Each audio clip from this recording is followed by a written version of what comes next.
UOL Entrevista. Aqui você ouve na íntegra as entrevistas feitas por repórteres do UOL com artistas, políticos, empresários e muita gente interessante. Este e outros podcasts do UOL estão disponíveis em noticias.uol.com.br/podcasts.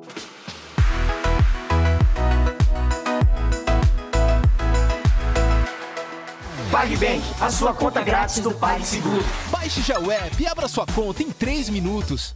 Bom, meu nome é Diogo Schelp, estou com o ministro do Meio Ambiente, Ricardo Salles. Ministro, há preocupações de diversos setores produtivos do país, inclusive do agropecuário, de que declarações suas e do presidente Jair Bolsonaro são ruins para a imagem preservacionista do Brasil no exterior. E que isso pode fechar mercados, além de colocar em risco a aprovação do acordo União Europeia-Mercosul. O governo está disposto a mandar um sinal claro para o mundo de que o Brasil está comprometido com a preservação da Amazônia e como o governo pretende fazer isso? Bom, o governo agora está criando a Força-Tarefa Pró-Amazônia, com diversos profissionais dentro do governo e fora, setor produtivo, entidades do terceiro setor, órgãos regulamentadores, Agência Nacional de Mineração, FUNAI, INCRA, enfim.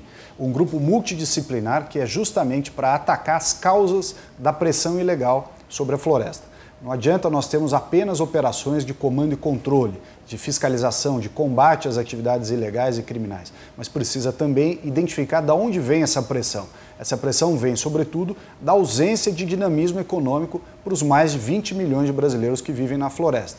E esse grupo da Força Tarefa vai justamente analisar esses gargalos, essa ausência de dinamismo e atacar a causa disso. E nós entendemos que essa é a melhor resposta que nós podemos dar para uma questão que já se arrasta há muitos anos no país. Quais são as áreas de atuação dessa força-tarefa? Quer dizer, além de promover um uso sustentável e uma exploração econômica que dê um sustento para as pessoas que vivem na área da Amazônia Legal, o que vai ser feito de imediato para resolver a questão do desmatamento? Bom, a questão do desmatamento, ela, como eu já disse, ela precisa ter um incentivo econômico para tirar essas pessoas da atividade ilegal. O principal caminho seja almejar o uso da biodiversidade, o Amazônia 4.0, como disse o professor Carlos Nobre, que é dar realmente valor à floresta. A biodiversidade é aquela riqueza que está lá. Mas são projetos que levam 8, 10 anos para se maturarem. Então, nesses 8, 10 anos, o que nós vamos fazer com a região da Amazônia, com as pessoas que vivem lá, para eles poderem sobreviver? Para isso, portanto, precisa ter o entendimento de como faz a regularização fundiária de todo aquele território. Como é que você resolve o conflito de terras, o conflito entre grileiros, terras devolutas, oportunidades de desenvolvimento, regularização de coisas que já acontecem no território. Isso passa também, por outro lado, fazer um modelo adequado, equilibrado, de uso sustentável da floresta, do manejo florestal.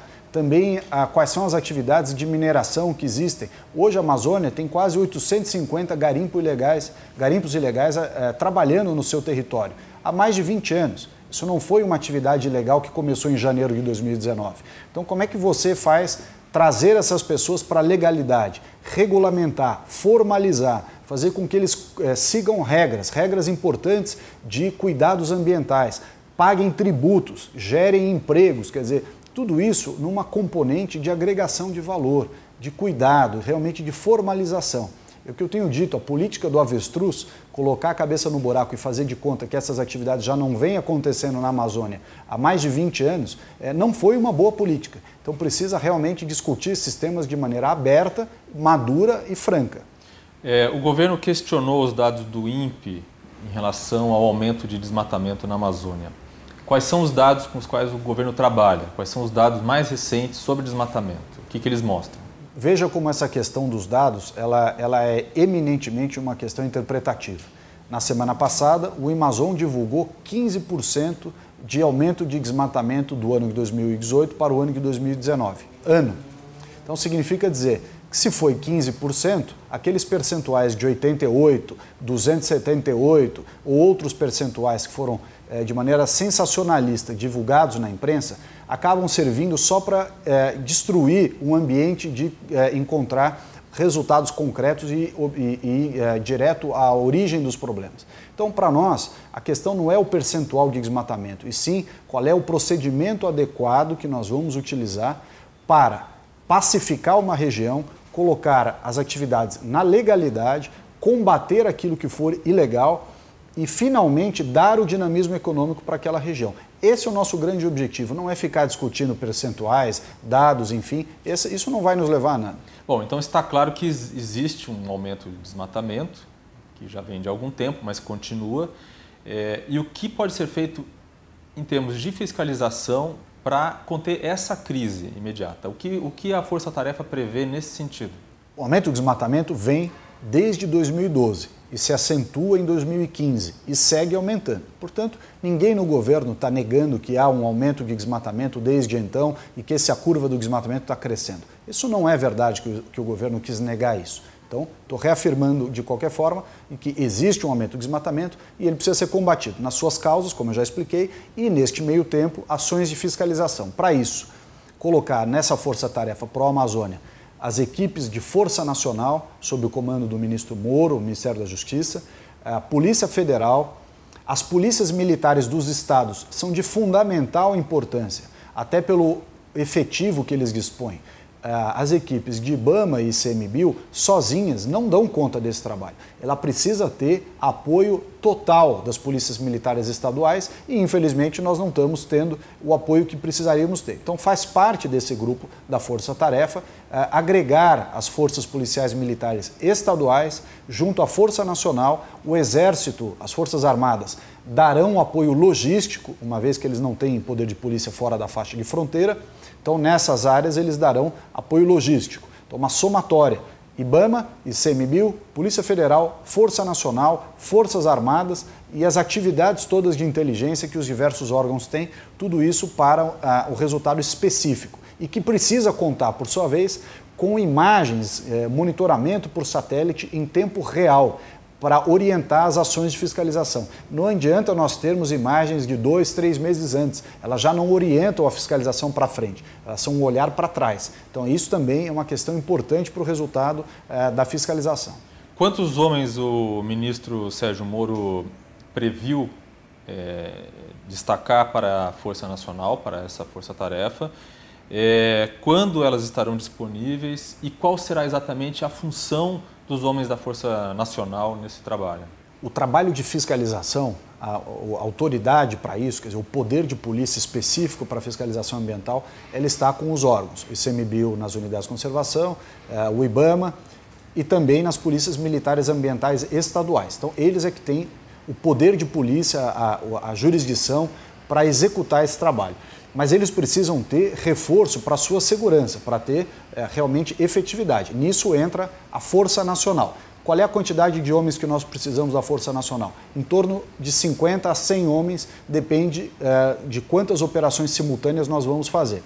Então, somando ao quadro do IBAMA, ao quadro do ICMBio, entre 50 e 100 homens da Força Nacional, também as polícias militares estaduais em cada estado em que se desenvolverem as operações e quadros das Forças Armadas dando apoio logístico, transporte, dando hospedagem, enfim, fazendo a alocação desse efetivo. Então, toda essa equipe junta tem um poder de atuação muito mais forte. Com 100 homens dá para fazer quantas operações simultâneas de fiscalização? Depende do território que vai ser abrangido. É uma região grande, com vastas extensões territoriais, então depende do tipo de operação que vai se fazer. Quando vai na parte de escoamento, pode ir ao porto, pode ir em locais onde a madeira ilegal é concentrada, esse é um trabalho. Outro é ir nas serrarias ilegais, o outro é ir em campo, ou seja, pegar realmente o momento do corte ilegal ou do transporte. São situações diferentes, cada uma delas tem um quadro adequado de funcionários para fazer e quanto mais gente tiver para fazer operações simultâneas, melhor. Quando que vai começar a atuação da Força Nacional, né, em conjunto com essas... A nossa expectativa é de que em 2 semanas as operações já estejam acontecendo.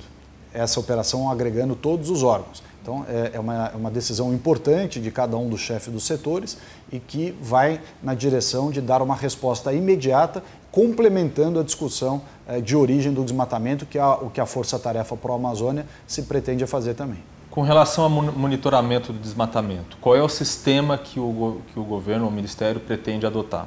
Bom, Para que fique claro, nós mantemos o PROGS do jeito que ele é, não há nenhuma alteração, nós mantemos o DETER, não há nenhuma decisão contrária a isso, e nós queremos agregar ao PROGS e ao DETER esse sistema de monitoramento em tempo real, imagens de alta resolução, que deem de um dia para o outro, de 2 em 2 dias, informações para que a fiscalização, essa equipe que eu mencionei há pouco, tenha todos os dados para onde direcionar os seus esforços, aonde atuar. Então, para isso, precisa de imagens de alta resolução, tempo real e que forneça esses subsídios. Essas informações vão ser fundamentais para que a equipe saiba para onde ir e chegue no momento em que aquilo está acontecendo e não depois, simplesmente para constatar um dano já ocorrido.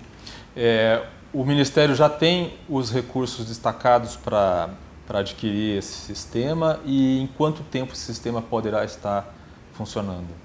Nós destacamos um valor para o IBAMA, saiu do orçamento do Ministério para o IBAMA, uma verba máxima de R$5 milhões, que é para o monitoramento nessa modelagem durante 1 ano.